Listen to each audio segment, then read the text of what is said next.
Cluster news today और मैं हूं आपके साथ मानवी ठाकुर। शुरुआत करते हैं आज की खास खबरों से।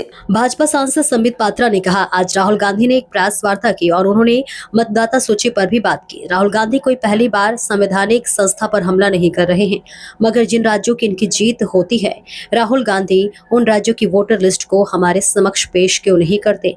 वे तेजस्वी यादव के दोनों वोटर कार्ड आज की प्रेस वार्ता में लेकर क्यों नहीं आए थे? देखिए, राहुल गांधी जी जो आज प्रेस कॉन्फ्रेंस कर रहे हैं, जिस प्रकार से कुछ वोटर लिस्ट इत्यादि लेकर आए हैं, ये कोई पहली बार राहुल गांधी संवैधानिक संस्था पर हमला कर रहे हो, ऐसा नहीं है।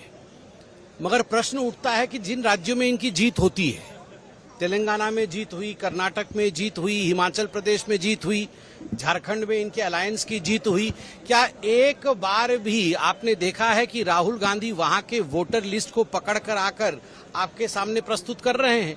एक बार भी उन्होंने उन वोटर लिस्ट को पकड़ कर आकर प्रेस कॉन्फ्रेंस नहीं किया है जिन राज्यों में उनकी जीत हुई थी पहले या अभी हाल फिलहाल में उनकी जीत हुई है।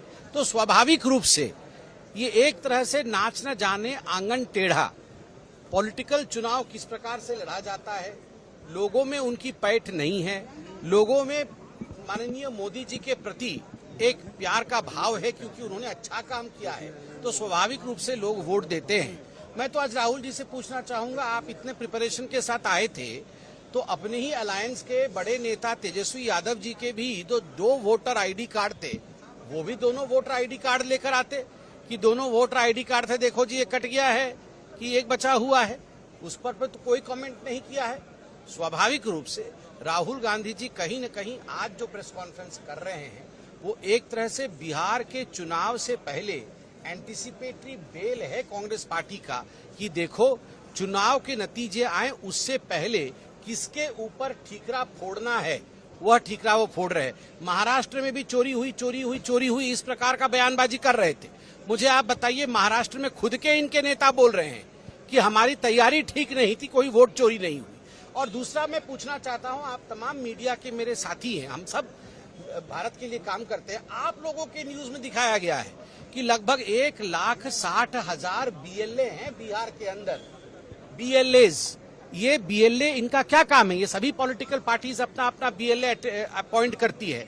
इनका काम है, यदि किसी के घर का ठिकाना ठीक नहीं है, यदि किसी का नाम में किसी प्रकार की स्पेलिंग मिस्टेक है, कोई वोट कटना चाहिए और कोई वोट जुड़ना चाहिए, इन सभी विषयों को लेकर बीएलएस का काम है वो बीएलओ के पास जाके अपने विषय को रखे। मैं आज राहुल गांधी जी से पूछना चाहता हूं, तेजस्वी यादव जी से पूछना चाहता हूं, क्या कारण है कि जब से एसआईआर की लिस्ट आई है 1 अगस्त से अभी तक एक भी कंप्लेंट आपके बीएलए ने नहीं किया है?